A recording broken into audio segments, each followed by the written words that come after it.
Today, I'm serving up a morbid morsel, a bite-sized curiosity plucked from the shadowy corners of history. Short, strange, and just unsettling enough to stick in your teeth.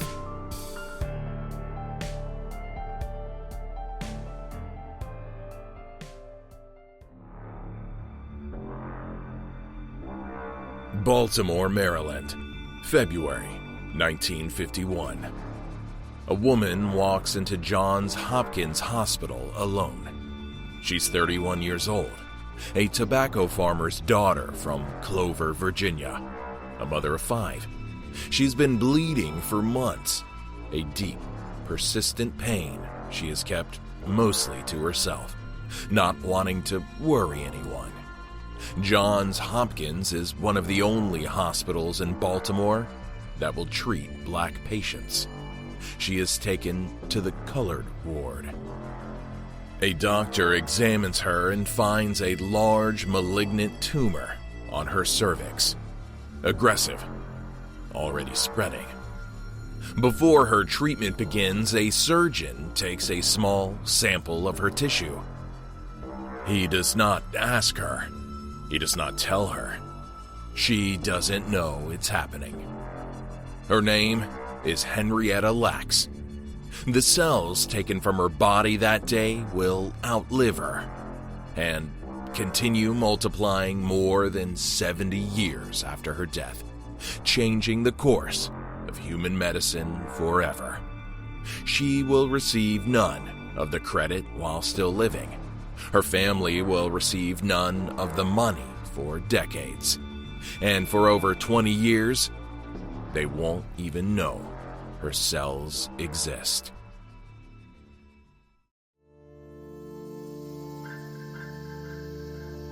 The woman behind the cells. Henrietta Lacks was born in Roanoke, Virginia in 1920. Her mother died when she was 4. She was raised by her grandfather in a tobacco farming community in Clover, Virginia, in a house shared with many cousins, including the man she would eventually marry, David Lacks. She was, by all accounts, a warm and vivid presence. She loved to cook for everyone. She painted her toenails red. She moved to Baltimore with David during World War II, when work in the steel mills was plentiful. They had 5 children. She was 31 years old when she first felt something was wrong. Henrietta Lacks was diagnosed with an unusually aggressive form of cervical cancer at Johns Hopkins Hospital in 1951.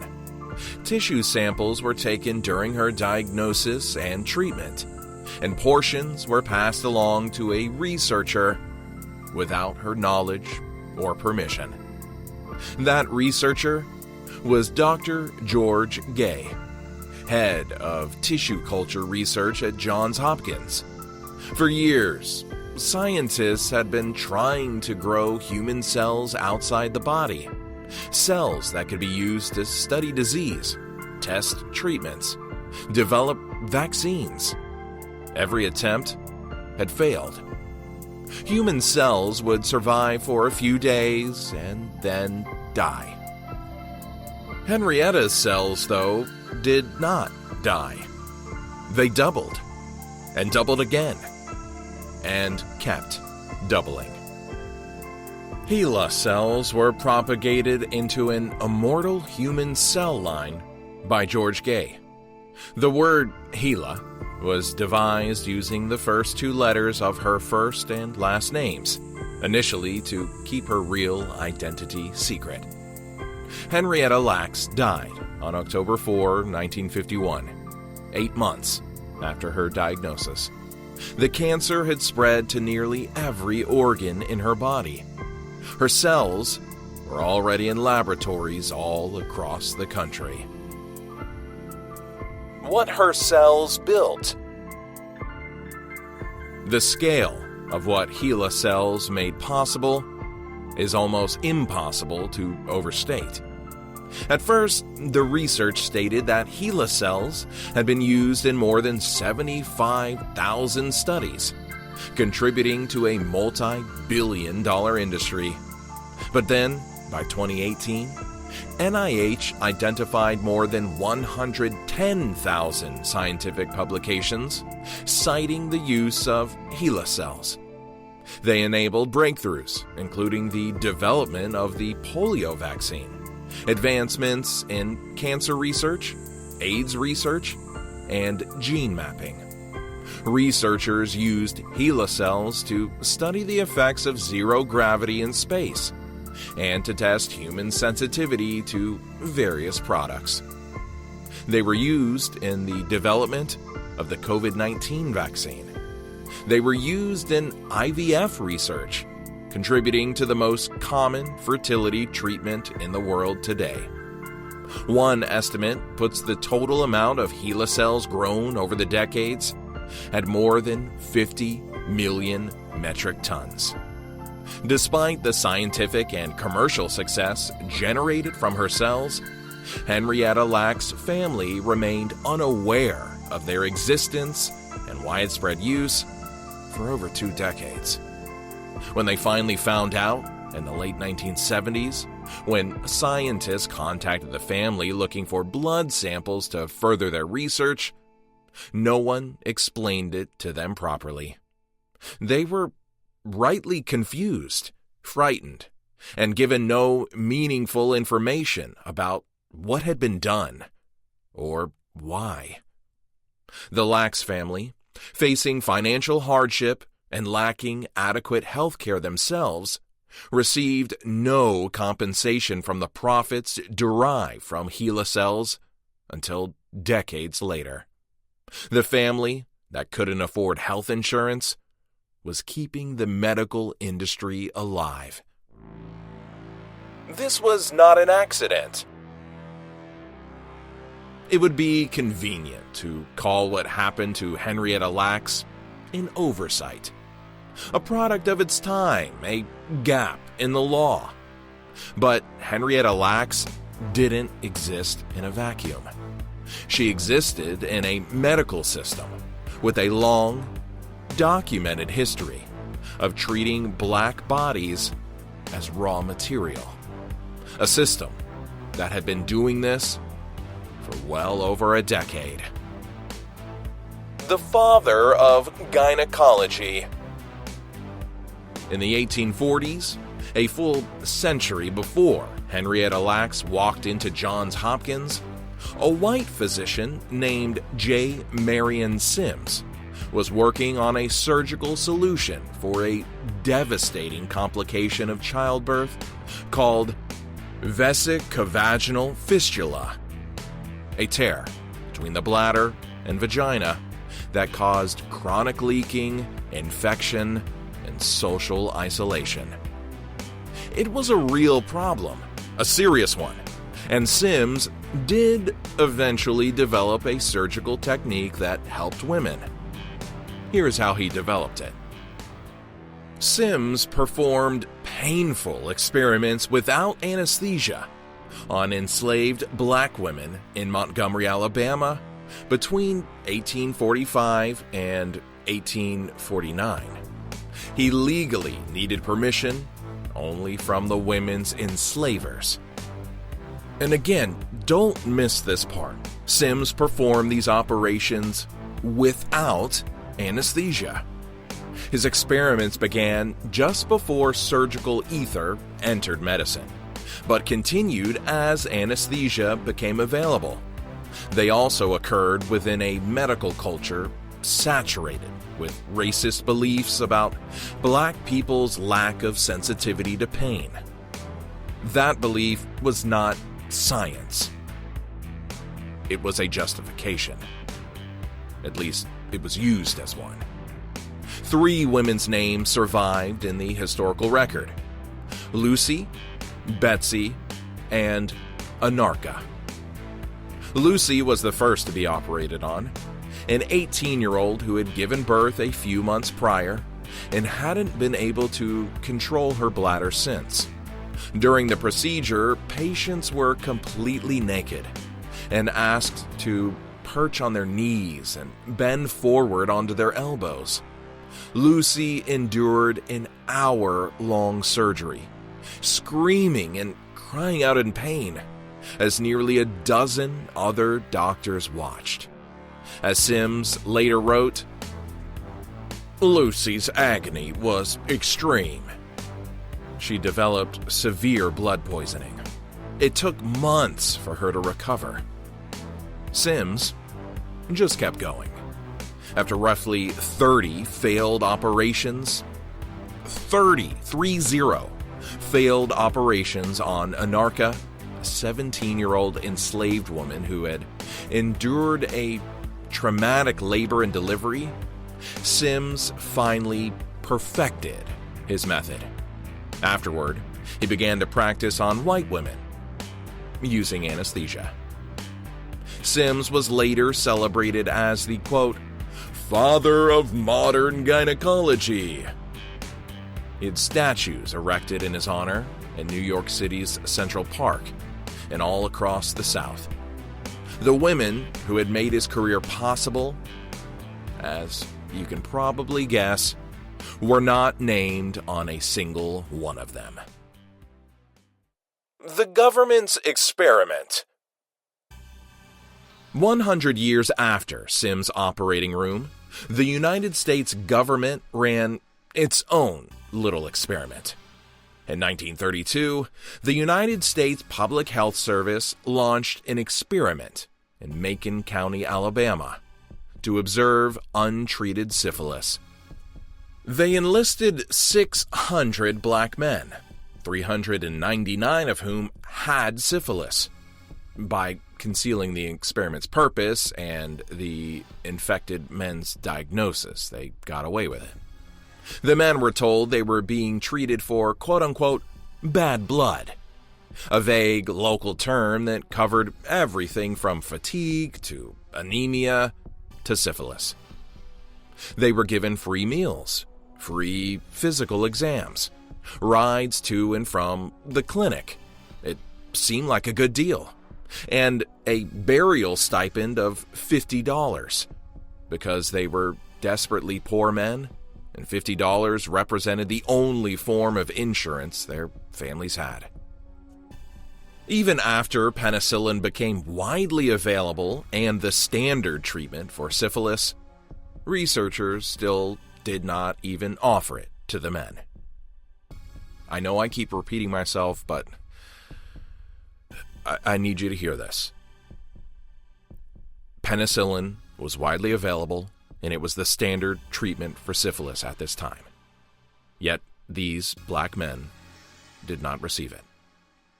The cure existed. The government had it. And they chose to watch these men, in some cases, go blind, go insane, and die, so they could study what happened. And so, as the research went on, and again, some of these men went blind and insane from advanced syphilis, the government doctors withheld treatment, remaining committed to observing their subjects through to the study's predetermined endpoint: autopsy. The study ran for 40 years.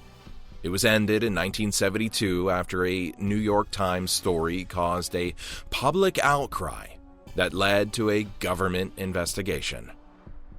President Bill Clinton issued a formal apology in 1997, 25 years after it ended, 65 years after it began. The pattern. These are not three separate stories. They are variations of the same story, unfolding across more than a century of American medicine.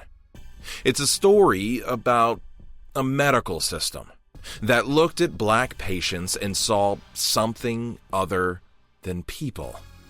Sims saw experimental subjects. The Public Health Service saw data points. John Hopkins saw raw material. Sure, some may argue that the specific cell collection practice at Johns Hopkins was apparently applied to cervical cancer patients regardless of race or socioeconomic status, and those who argue that wouldn't be wrong on that front. But these sort of things do not happen in a vacuum. Henrietta's story unfolded inside a system already shaped by segregation, unequal access to care, and a long history of medical exploitation of Black Americans. The tissue collection practice itself wasn't limited to Black patients, but Henrietta's race and poverty shaped the medical world in which she entered that hospital. And so, in each of these three cases, the science advanced. In each case, the people it was built on were left with nothing. No credit, no consent, no compensation, unless you want to consider that $50 burial money. No apology, or apologies that came so late they just landed like insults. If you're enjoying this podcast and you want to continue to support me so I can create more, the easiest thing you can do right now is hit pause and go leave a review of this podcast. And also, subscribe so that you can hear every episode the moment it drops. Thanks, it really means a lot. And now, back to the show. The multi-billion-dollar biotech company, Thermo Fisher Scientific, which had used Henrietta Lacks cells for over 70 years, reached a settlement with her family in 2023, the terms of which remain confidential. More settlements followed, including with Novartis and Viatris. But litigation over the commercial use of HeLa cells continues. The family that couldn't afford health care when Henrietta died is still fighting for full compensation today.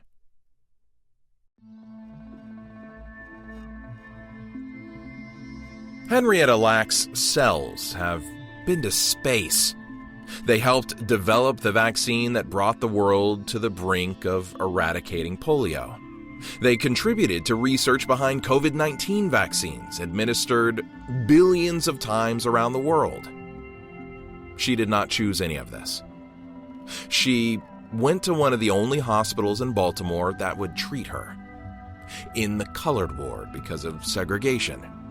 And a piece of her was taken without a word. And the cruelest part of this story is not what was taken. It's what was already in place that made the taking so easy. A system that had spent centuries deciding that Black suffering was acceptable, that Black bodies could be used, studied, and discarded in the name of progress. Anarcha screamed on an operating table so that white women could have surgery with anesthesia. Hundreds of Black men were deceived and denied effective treatment, while government researchers watched a potentially fatal disease run its course. Henrietta Lacks died in the colored ward, her toenails painted red, her cells already in a laboratory down the hall. All of this so that a multi-billion-dollar industry could be built on a foundation she never agreed to lay. Medicine likes to tell a story of progress, of discovery, of advancement, of lives saved. What it tells less often is who paid for it, and who never got paid back.